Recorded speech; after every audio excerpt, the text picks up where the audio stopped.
नमस्कार साथियों, आप देख रहे हैं यूपी समाचार। यहाँ पर आपको 20 मिनट में यूपी की 50 बड़ी खबरें मिलेगी, तो वीडियो को पूरा जरूर देखें। आज की पहली खबर, यूपी में कम होंगी डीजल से चलने वाली गाड़ियाँ। योगी सरकार बना रही प्लान। यूपी में सार्वजनिक यातायात के लिए इस्तेमाल किए जा रहे वाहनों में उनकी संख्या घटेगी जो डीजल से चलते हैं। प्रदेश सरकार ने योजना बनाई है कि सार्वजनिक यातायात के वाहनों में इलेक्ट्रिक वाहनों की संख्या बढ़ाई जाएगी। विकसित उत्तर प्रदेश के लक्ष्य तक प्रदेश सरकार ने पूरे प्रदेश के सार्वजनिक यातायात को इलेक्ट्रिक मोड में ले जाने की योजना का लक्ष्य रखा है।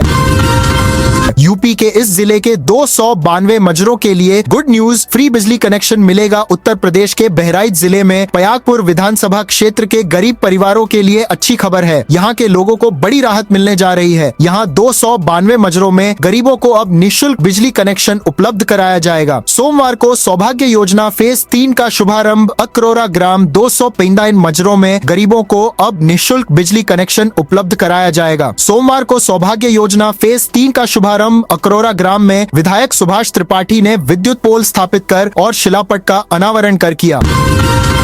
कफ सिरप मामले में योगी सरकार ने एसआईटी बनाई। कफ सिरप मामले में प्रमुख सचिव संजय प्रसाद, एफएसडीए सचिव रोशन जैकब और डीजीपी राजीव कृष्ण ने प्रेस कॉन्फ्रेंस की। रोशन जैकब ने कहा, कोडीन कफ सिरप मामले में सरकार ने एसआईटी का गठन किया है। अब तक 3 आरोपियों की गिरफ्तारी हुई है। डीजीपी राजीव कृष्ण ने कहा, कोडीन कफ सिरप का इस्तेमाल बीमारी के लिए नहीं बल्कि नशे के लिए कराया जा रहा है। वहीं जौनपुर में डिप्टी सीएम ब्रजेश पाठक ने कहा कि कफ सिरप मामले में जो दोषी होगा सब नपेंगे, चाहे नेता हो या कोई भी।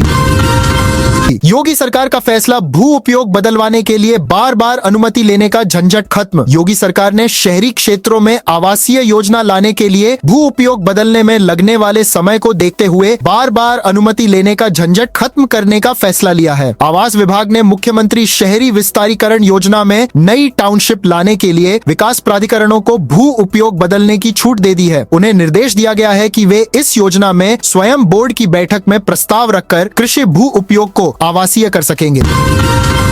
लखनऊ में एटीएस खंगाल रही घुसपैठियों की डिटेल। शहर में रोहिंग्या बांग्लादेशियों के घुसपैठ का इनपुट मिला। लखनऊ में अवैध रूप से रह रहे बांग्लादेशी और रोहिंग्यों का मुद्दा काफी गर्मा गया है। मामले में सीएम योगी आदित्यनाथ के कार्यालय ने सीधे नाराजगी जताई गई है। इसके बाद आतंकवाद निरोधक दस्ता एटीएस ने लखनऊ नगर निगम से सफाई कर्मचारियों का डेटा मांगा है। एटीएस इनपुट मिला है कि बांग्लादेशी रोहिंग्या नागरिक नगर निगम के सफाई कर्मी के रूप में काम कर रहे हैं। नगर निगम से डेटा मिलने पर उनकी धरपकड़ कर कानूनी कार्रवाई की जाएगी। लखनऊ पुलिस ने भी नगर निगम से सफाई कर्मियों का विवरण मांगा है। सऊदी में बैठे युवक के एसआईआर फॉर्म में फर्जी साइन। सहारनपुर में 2 रिश्तेदार अरेस्ट। सहारनपुर में एसआईआर सर्वे के फॉर्म में विदेश में बैठे युवक के फर्जी साइन कर जमा कर दिया। जब जांच हुई, मामला सामने आया, जिसके बाद बीएलओ ने युवक के 2 रिश्तेदारों के खिलाफ मुकदमा दर्ज कराया। पुलिस ने दोनों आरोपियों को अरेस्ट कर लिया है। युवक 3 साल से सऊदी अरब में नौकरी कर रहा है। मामला थाना चिल्काना क्षेत्र के ग्राम चौरा कलाओं का है। 30 नवंबर 2025 को सहायक निर्वाचक रजिस्ट्रीकरण अधिकारी संजय डबराल ने गांव में स्थलीय निरीक्षण किया। जब वो समून नामक निर्वाचक के घर पहुंचे तो घर पर उनके भाई अकरम मौजूद थे। पूछताछ में अकरम ने बताया कि समून पिछले 3 वर्षों से सऊदी अरब में है और गांव आए ही नहीं। यूपी में मखाना उत्पादन को प्रोत्साहन देने के लिए सेंटर ऑफ एक्सीलेंस बनेगा। 1,58,00,000 रुपए की कार्य योजना स्वीकृत। पूर्वांचल को मिलेगा विशेष लाभ। लखनऊ प्रमुख संवाददाता, यूपी में जहां सिंघाड़े की खेती होती है वहां अब मखाना का भी उत्पादन किया जाएगा। सोमवार को उद्यान कृषि विपणन राज्य मंत्री दिनेश प्रताप सिंह ने पत्रकारों से बातचीत में कहा कि मखाना विकास योजना उत्तर प्रदेश के किसानों को उच्च मूल्य वाली फसलों से जोड़कर उनकी आय में वृद्धि करने का महत्वपूर्ण माध्यम बनेगी। ये योजना उत्तर प्रदेश को उत्तम प्रदेश बनाने में मील का पत्थर साबित होगी। प्रयागराज में संगम की रेती पर 3 जनवरी से शुरू हो रहा माघ मेला। संगम की रेती पर एक बार फिर से माघ मेला का दिव्य और भव्य आयोजन होने जा रहा है। विश्व के सबसे बड़े धार्मिक और आध्यात्मिक मेले में ऐसा मुहूर्त आया है कि जो लोग महाकुंभ में नहीं आ पाए वह इस माघ मेले में आकर पुण्य लाभ अर्जित कर सकते हैं। इस बार 75 वर्षों के बाद यानी 76वें वर्ष में सूर्य मकर राशि में अपने ही दिन यानी रविवार को प्रवेश कर रहे हैं, जिससे माघ मेले में अद्भुत संयोग बना रहा है। यही वजह है कि कि योगी सरकार भी माघ मेला 2025 से 26 को मिनी कुंभ के तौर पर आयोजित कर रही है। ये कहना है कि अखिल भारतीय दंडी सन्यासी परिषद के राष्ट्रीय अध्यक्ष पीठाधीश्वर स्वामी ब्रह्मश्रम महाराज का। नोएडा प्राधिकरण निर्माण कंपनी पर लगाएगा 10 करोड़ का जुर्माना। नोएडा में बन रहे चिल्ला एलिवेटेड रोड के निर्माण में कुछ महीने पहले निर्माण एजेंसी ने घटिया गुणवत्ता की स्टील का इस्तेमाल किया। नोएडा प्राधिकरण ने स्टील नहीं बदलने पर अब एजेंसी पर 10 करोड़ रुपए जुर्माना लगाने का निर्णय लिया है। परियोजना का अब तक 30% काम पूरा हो चुका है। सीईओ लोकेश एम ने बताया कि जुर्माना लगाने की प्रक्रिया की जा रही है। चांदी की कीमत ऑल टाइम हाई पर 900 महंगी होकर 1,69,000 प्रति किलो बिक रही। चांदी का दाम आज यानी 8 दिसंबर को ऑल टाइम हाई पर पहुंच गया है। India Boolean and jewellers association के अनुसार 1 किलो चांदी का दाम 900 रुपए चढ़कर 1,79,110 रुपए के रिकॉर्ड हाई पर पहुंच गया। इससे पहले चांदी की कीमत 1,78,210 रुपए प्रति किलोग्राम थी। वहीं सोने के दाम में भी आज तेजी है। 10 ग्राम सोना 99 रुपए महंगा होकर 1,28,691 रुपए पर पहुंच गया है। इससे पहले सोना 1,28,592 रुपए का था। पंचायत चुनाव से पहले यूपी के दौरे पर निकले सीएम योगी। यूपी में कुछ महीनों बाद ही पंचायत चुनाव होने हैं। पंचायत चुनाव को लेकर सीएम योगी अब यूपी के दौरे पर निकल चुके हैं। अलग अलग जिलों में जाकर सीएम योगी अफसरों और संगठन के पदाधिकारियों संग मीटिंग करते नजर आए। रविवार को सीएम योगी आदित्यनाथ हेलीकॉप्टर से सीधे अलीगढ़ पहुंचे। यहां उन्होंने कलेक्ट्रेट में अफसरों संग मीटिंग की और जिले में चल रही योजनाओं के बारे में जानकारी ली। इसके बाद सीएम योगी सहारनपुर पहुंचे।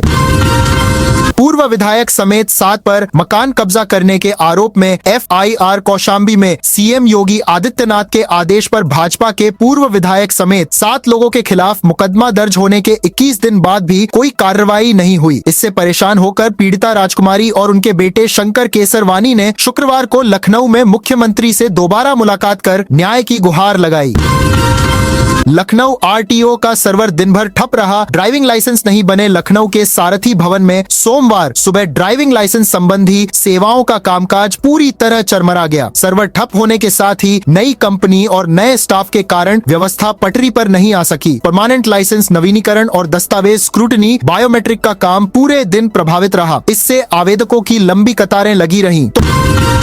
तौकीर रजा समेत बरेली बवाल के 38 आरोपियों के खिलाफ चार्जशीट की तैयारी। जुमे की नमाज के बाद 26 सितंबर को हुए बवाल को लेकर 10 मुकदमे दर्ज कराए गए थे। इनमें बारादरी थाने में दर्ज एक मुकदमे में चार्जशीट दाखिल करने की तैयारी है, जिसमें मौलाना तौकीर रजा समेत 38 आरोपियों को शामिल किया गया है। अब पुलिस अन्य मुकदमों में भी चार्जशीट लगाकर जल्द ट्रायल की तैयारी में है। Cough syrup mafia Shubham Jaiswal के 2 करीबी गिरफ्तार। वाराणसी में फर्जी दस्तावेज से बनाए फर्म। वाराणसी में कफ सिरप मामले में कमिश्नरेट की एसआईटी ने शुभम जायसवाल के 2 बड़े करीबियों को गिरफ्तार किया है। दवा लाइसेंस बनवाकर दोनों ने लाखों रुपए के फर्जी बिल तैयार कर सिरप को बांग्लादेश तक सप्लाई किया। आरोपी विशाल जायसवाल एयर बादल आर्य ने एसआईटी की पूछताछ में सभी राज से खोले। दोनों आरोपियों ने अपनी फर्में बनाकर बड़ी कमाई की। हर खेप पर उन्हें 25 से 30 हजार रुपए मिलते थे। यहाँ तक कि हर बोतल पर 1 रुपए कमीशन मिलता था। फर्म का पैसा आने पर उसे शैली ट्रेडर्स के खाते में ट्रांसफर कर देते थे। वही एसआईटी के अफसर शुभम के एक चार्टर्ड अकाउंटेंट से भी पूछताछ कर रहे हैं। सरसावा एयरपोर्ट पर अखिलेश की साइड मीटिंग का वीडियो वायरल। सहारनपुर जनपद के सरसावा एयरपोर्ट का एक वीडियो सोशल मीडिया पर तेजी से वायरल हो रहा है, जिसमें समाजवादी पार्टी प्रमुख अखिलेश यादव और पूर्व विधायक मनोज चौधरी के बीच हुई साइड मीटिंग ने राजनीतिक चर्चाओं को तेज कर दिया है। वीडियो में देखा जा सकता है कि मनोज चौधरी एयरपोर्ट पहुंचते ही अखिलेश यादव का हाथ पकड़कर उन्हें किनारे ले जाते हैं और कुछ देर तक धीमी आवाज में बातचीत करते दिखाई देते हैं। वाराणसी नई दिल्ली सुपरफास्ट स्पेशल ट्रेन का संचालन मुरादाबाद। रेल प्रशासन ने यात्रियों की सुविधा के लिए वाराणसी और नई दिल्ली के बीच सुपरफास्ट स्पेशल आरक्षित ट्रेन चलाने का निर्णय लिया है। ये ट्रेन 8 और 9 दिसंबर को एक फेरे के लिए संचालित की जाएगी। यूपी के सभी स्कूलों को इस सुविधा से लैस करने की संस्तुति। इस वित्तीय वर्ष के अंत तक मार्च तक प्रदेश की 74% परिषदीय स्कूलों में स्मार्ट क्लास शुरू हो जाएंगी। वर्तमान में प्रदेश के अनुपातिक रूप से मात्र 46.79% परिषदीय स्कूलों में ही स्मार्ट क्लास की सुविधा है। इसमें परिषदीय उच्च प्राथमिक स्कूलों से लेकर कंपोजिट तथा कस्तूरबा गांधी बालिका विद्यालय आते हैं। नई राष्ट्रीय शिक्षा नीति में सभी स्कूलों को स्मार्ट क्लास के लिए वाईफाई सुविधा से पूरी तरह लैस करने की संस्तुति की गई है। इसके लिए स्कूलों को पूरी तरह से इंटरनेट सुविधा से लैस करने के भी निर्देश दिए गए हैं। राम मंदिर प्रतिष्ठा द्वादशी पर भव्य आयोजन की तैयारी शुरू। अयोध्या राम मंदिर में प्रतिष्ठा द्वादशी के अवसर पर 31 दिसंबर 2025 को मनाई जाने वाली रामलला के प्राण प्रतिष्ठा की दूसरी वर्षगांठ के आयोजन पर मंथन शुरू हो चुका है। अंदर खाने तैयारियां भी शुरू हो गई हैं। इस बीच श्री राम जन्मभूमि तीर्थ क्षेत्र महासचिव चंपत राय नई दिल्ली होकर रविवार को सुबह लौट आए। बताया जा रहा है कि उन्होंने प्रतिष्ठा द्वादशी के आयोजन में राष्ट्रपति द्रौपदी मुर्मू को मुख्य अतिथि के दायित्व ग्रहण करने का आग्रह किया है। इसी संदर्भ में तीर्थ क्षेत्र की ओर से पत्र भी सौंपा है। सीएम योगी ने जताई चिंता, एसआईआर में पिछड़ रहा शहर आगरा। 1 घंटा देर से पहुंचे मुख्यमंत्री योगी आदित्यनाथ ने सोमवार को आगरा मंडल की स्पेशल इंटेंसिव रिवीजन की समीक्षा की। उन्होंने शहरी क्षेत्रों में एसआईआर की धीमी गति पर चिंता व्यक्त की। इसके लिए उन्होंने पार्टी कार्यकर्ताओं को बीएलओ के साथ लगाकर एसआईआर 1 में तेजी लाने के निर्देश दिए हैं। उन्होंने बांग्लादेशी वोटरों पर साधा निशाना। बैठक में शामिल होकर बाहर आए भाजपा नेताओं ने बताया कि मुख्यमंत्री योगी आदित्यनाथ एसआईआर को लेकर गंभीर रहे, उनके निशाने पर फर्जी वोटर रहे। बैठक में सीएम ने कहा कि अगली मैपिंग होने से फर्जी वोटर टिक नहीं पाएंगे।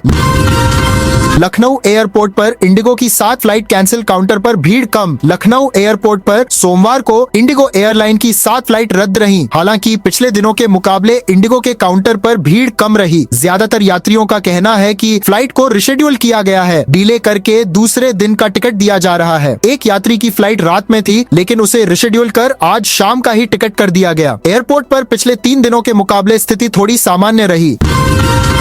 यूपी सैनिक स्कूल एंट्रेंस एग्जाम 2026 से 27 के एडमिट कार्ड जारी। यूपी के हजारों छात्रों का इंतजार आखिरकार खत्म हो गया है। यूपी सैनिक स्कूल ने 2026 से 27 सत्र की प्रवेश परीक्षा के लिए एडमिट कार्ड जारी कर दिए हैं। अगर आप इस परीक्षा में शामिल होने जा रहे हैं तो अब तुरंत अपना एडमिट कार्ड डाउनलोड कर ले, क्योंकि यही आपका एग्जाम हॉल टिकट भी है। 28 दिसंबर को पूरे उत्तर प्रदेश में होने वाली यह परीक्षा हर साल की तरह इस बार भी कड़ी प्रतिस्पर्धा लेकर आ रही है। घर हो या दुकान, नौकरी पर रखने वालों का कराएं सत्यापन। यूपी के मुख्यमंत्री योगी आदित्यनाथ ने सोमवार को नागरिकों से अपील की कि वे सतर्क रहें और घरेलू अथवा व्यावसायिक कार्यों में किसी भी व्यक्ति को नियुक्त करने से पहले उसकी पहचान अवश्य सत्यापित करें। योगी ने कहा कि उत्तर प्रदेश की सुरक्षा, सामाजिक संतुलन और सुदृढ़ कानून व्यवस्था सरकार की सर्वोच्च प्राथमिकता है। उन्होंने कहा कि राज्य में अवैध रूप से रह रहे रोहिंग्या और बांग्लादेशी घुसपैठियों के विरुद्ध सख्त एवं निर्णायक अभियान चलाया जा रहा है।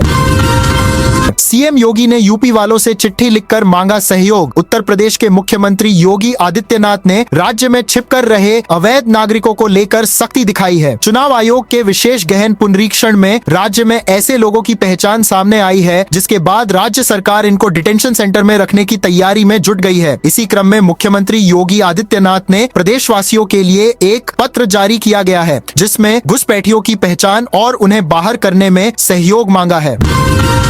जालौन में 44 विकास प्रस्तावों को मंजूरी। जालौन जिले में खनन प्रभावित क्षेत्रों के विकास के लिए जिला खनिज फाउंडेशन न्यास की बैठक में 44 विकास प्रस्तावों को मंजूरी दी गई है। इन परियोजनाओं के लिए कुल 11 करोड़ 26 लाख 94 हजार रुपए की राशि स्वीकृत की गई है। यह बैठक सोमवार शाम को विकास भवन स्थित रानी लक्ष्मीबाई सभागार में जिलाधिकारी राजेश कुमार पांडेय की अध्यक्षता में हुई।